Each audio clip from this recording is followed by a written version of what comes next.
Hello and welcome to this video to look at copying BOMs and using the BOM template tool in Fraction ERP. So to get started, let's look at a bill of materials and let's look at this first one for a keyed drive shaft. So this bill of materials is quite simple. It's one part, which is the steel bar, and then we have some operations to produce the shaft.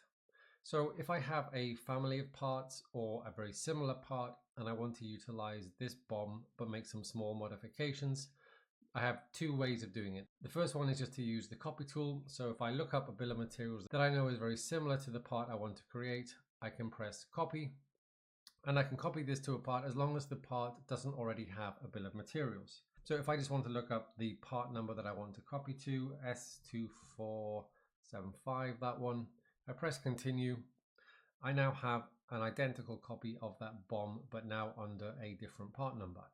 So let's delete that. So I'm now going to show you how to use the BOM template.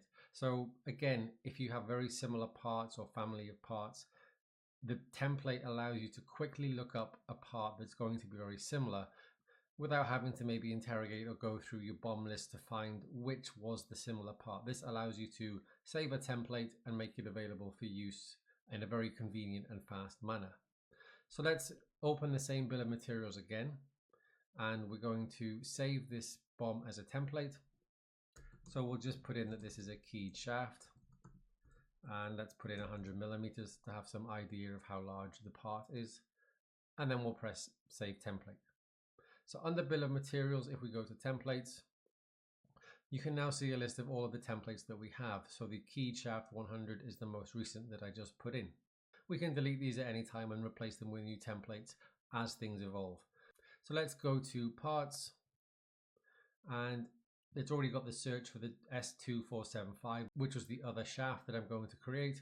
So if I view this part, create a new BOM, and it's at this point that I'm asked if I want to use a template. So if I go to the key shaft 100, I can press save, and now that's the same bill of materials, but just through a very convenient way of looking up a quick template and applying that to the part number that you're creating. Thanks for watching.